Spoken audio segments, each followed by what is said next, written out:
आज से करीब 450 करोड़ साल पहले सौर मंडल में एक नई ग्रह बनी है जिसका नाम इंसान नाम के प्राणी 450 करोड़ साल बाद अर्थ यानी धरती रखने वाले हैं। जब धरती नई बनी थी तब एक वक्त ऐसा था जब कोई चांद नहीं था, पर कुछ वक्त बाद ही एक ऐसा इत्तेफाक हुआ जिसने सब कुछ बदल दिया। आज से करीब 450 करोड़ साल पहले धरती अकेले ही सूरज का चक्कर लगाती थी, पर एक दिन अंतरिक्ष के इस अनंत फैलाव के कारण कहीं बीच में से एक मंगल ग्रह के साइज का एक ग्रह धरती से टकराया और उसके बाद धरती के कुछ टुकड़े हो गए और वो टुकड़े धरती से अलग हो गए और अंतरिक्ष में चले गए। पर धरती का गुरुत्वाकर्षण बल इतना था कि इसने इन टुकड़ों को अपनी तरफ टान लिया और उसके बाद कुछ सालों के अंदर ही ये सारे टुकड़े मिलकर एक गोला बन गए। ये एक ऐसी घटना थी जब एक भयानक घटना ने एक ऐसी चीज को जन्म दिया जो कि बड़ा ही सुंदर था, बड़ा ही खूबसूरत था। धरती का भाई मून यानी चंदा मामा का जन्म हुआ। उसके कुछ सालों बाद ही धरती पर जीवन पनपने लगा। इसलिए कुछ वैज्ञानिक की थ्योरी ये भी कहते हैं कि चांद बनने के बाद ही धरती पर जीवन शुरू हुआ। अगर चांद नहीं बनता तो शायद धरती पर कभी जीवन शुरू ही नहीं होता। पर कैसे चांद के चलते ही जीवन है, ये क्यों, मतलब कैसे?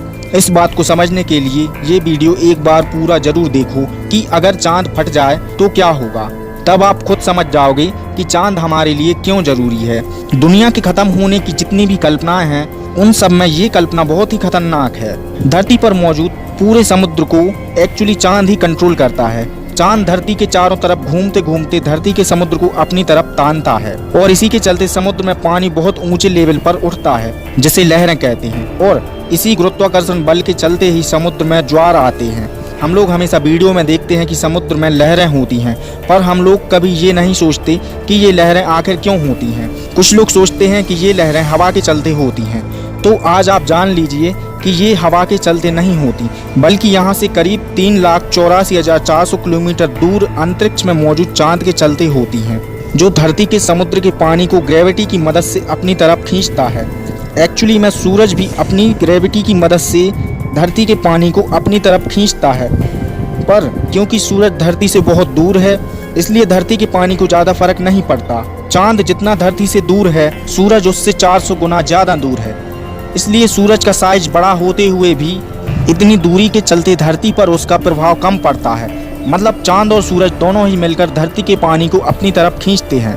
पर wait a minute, let's do an experiment. हम लोग इस सिस्टम से अगर चांद को हटा देते हैं तो क्या होगा? मतलब अगर चांद ब्लास्ट हो जाए, फट जाए, तब क्या होगा? तब समुद्र का सारा कंट्रोल सूर्य के पास पहुंच जाएगा, पर तब जो होगा उसे कहते हैं कयामत। सूर्य का गुरुत्वाकर्षण बल धरती के पानी को उतना इफेक्ट नहीं कर पाता, पर यह बात तब तक सीमित थी जब तक चांद था। पर अब चांद फट चुका है। धरती पर अचानक ऊंची ऊंची लहरें उठना शुरू हो गई हैं। ऊंची मतलब दानव जैसी लहरें सुनामी उठने लगी हैं। दुनिया के तमाम वैज्ञानिकों का कहना है कि अगर चांद नष्ट हो जाए तो धरती पर जीवन नष्ट होने में ज़्यादा से ज़्यादा 6 दिन ही लगेंगे। अलग अलग घंटे और अलग अलग दिन क्या होगा इसके बारे में हम आपको बताएंगे कि चांद हमारे लिए कितना महत्वपूर्ण है।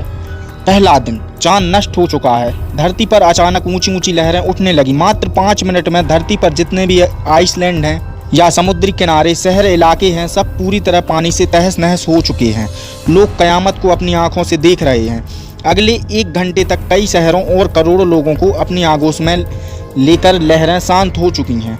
अगले 6 घंटे बाद आप सबको पता होगा कि चंद्रमा के गुरुत्वाकर्षण की शक्ति की वजह से धरती 23.5 डिग्री अपने एक्सिस पर घूमती रहती है, और जब चांद ही नहीं रहेगा तब धरती अपनी एक्सिस पर कांपना शुरू कर देगी, क्योंकि चांद भी गायब हो चुका है। धरती के घूमने की गति बहुत बढ़ गई है, जिसके चलते धरती पर मौसम जल्दी बदलना शुरू हो गए। जहां पर लोग गर्मी से बेहाल थे वहां कुछ ही मिनटों में बर्फ पड़ने लगी। कंपन की वजह से जगह जगह ना मापने वाले योग्य भूकंप आएंगे और ज्वालामुखी फट जाएंगे। जहां पर सर्दी थी वहां बहुत ज़्यादा गर्मी हो गई है।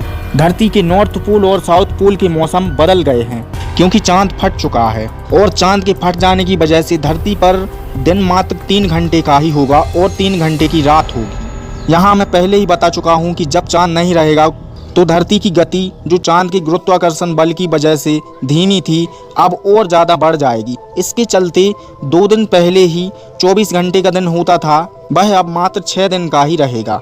बिना चांद के धरती पर मौसम बदल जाएंगे। अगर कुछ लोग बचे होंगे तो तकलीफ में होंगे। पहले घंटे में बहुत गर्मी होगी और अगले 1 घंटे में इतनी सर्दी होगी कि नदियां, समुद्र का पानी जम जाएगा। इसी बदलाव के चलते समुद्री जीवन और धरती का जीवन नष्ट हो जाएगा। हमारे धरती के उपग्रह यानी चांद का हमारे जीवन में बहुत महत्व है। धरती पर जीवन होने में जिस तरह से सूरज का महत्व है, उसी प्रकार हमारे चांद का भी उतना ही महत्व है। तो देखा आपने, अगर हमारा चांद फट जाए तो धरती पर जीवन जीना कितना असंभव हो जाएगा। तो अब आप इस कल्पना से बाहर आइए। चिंता करने की बात नहीं है दोस्तों, क्योंकि ऐसा कभी नहीं होगा। ऐसा तभी हो सकता है जब चांद पर कोई बड़ा तारा बहुत तेजी से टकराए और चांद फट जाए, लेकिन ऐसा नहीं होगा क्योंकि वैज्ञानिकों ने अब तक जो खोजा है उससे हमारा चांद एकदम सेफ है और ऐसा कोई तारा नहीं है जो चांद से टकरा जाए और चांद फट जाए। तो अभी अरबों सालों तक हमारी धरती सेफ है और हम एकदम सुरक्षित रहेंगे। तो इस वीडियो में एक और सच्चाई मैं मंगल ग्रह की भी आपको बताने जा रहा हूँ। कई साइंटिस्ट मानते हैं कि पहले मंगल ग्रह का चांद हुआ करता था, लेकिन एक मरता हुआ तारा जिसे सुपरनोवा कहते हैं, उसकी गामा किरणों ने मंगल ग्रह के चांद को नष्ट कर दिया, जिसके चलते मंगल ग्रह अपनी एक्सिस पर कंपन करता है, जिसका भयानक परिणाम आप हमारी धरती के बारे में देख चुके हैं कि अगर धरती का भी चांद फट जाए तो धरती किस प्रकार कंपन करेगी और अपने एक्सिस पर बहुत तेजी से घूमने लगेगी और धरती पर जीवन जीना बहुत ही कठिन हो जाएगा। लेकिन ये वीडियो महज एक कल्पना थी कि अगर चांद फट जाए तो क्या होगा। तो आपको यह वीडियो कैसी लगी नीचे कमेंट जरूर कर देना, और अभी तक आपने इस चैनल को सब्सक्राइब नहीं किया है तो सब्सक्राइब करके बाजू में दिए गए बेल आइकन को जरूर दबा देना। अब मिलते हैं किसी अगली जानकारी भरी वीडियो में, तब तक के लिए जय हिंद।